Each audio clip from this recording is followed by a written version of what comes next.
சாதாரண ஒரு தேநீர் குடிக்கும் பொழுதே சூடாக இருந்தால் நம்முடைய நாக்குகள் எல்லாம் வெந்து விடுகின்றது. அல்லாஹ் சொல்கிறான், இந்த பாவிகளுக்கு, இந்த அநியாயக்காரர்களுக்கு, இந்த அக்கிரமக்காரர்களுக்கு, இந்த கல் நெஞ்சம் கொண்டவர்களுக்கு பானம் கொடுங்கள்.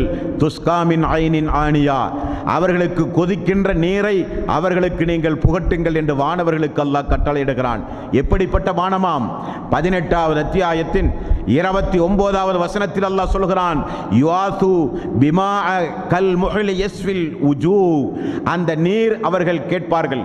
கொதிக்கின்ற செம்பின் மூலம் முகமெல்லாம் கரிக்கப்படுகின்ற கொதிநீர் அவர்களுக்கு வழங்கப்படும். அந்த நீர் அவருடைய முகத்திற்கு அருகில் அவர்கள் அருந்துவதற்கு கொண்டு போனாலே அந்த வெப்பத்தின் காரணமாக முகமெல்லாம் கருகிவிடுகிற அளவுக்கு கொதிக்கின்ற பானம். பேச சராப் வசாஅத் முர்தஃபாக், அது மிகப்பெரிய கெட்ட பானம், அது மிகப்பெரிய கெட்ட தங்குமிடம் என்றும் அல்லாஹ் அவனுடைய அருள்மறையாம் திருமறை குர்ஆனிலே கூறிவிட்டு 47வது அத்தியாயத்தின் 15வது வசனம், அந்த கொதிக்கின்ற நீரை மனிதன் குடித்தால், அந்த நரகவாசிகள் குடித்தால், அவர்களுடைய உடம்பிலே இருக்கிற குடல்கள், வயிறிலே இருக்கிற குடல்கள் எல்லாம் துண்டு துண்டாகிவிடும் என்று அல்லாஹ் சொல்கிறான். கமன் ஹுவ ஹாலிதுன் ஃபின்னாரி வசூகு மாக ஹமீமன் ஃபகத்அ அம்ஆஹும், அவர்கள் கொதிக்கின்ற நீரை அந்த நாளிலே குடிப்பார்கள், குடல்கள் எல்லாம் துண்டு துண்டாக போய்விடுமே.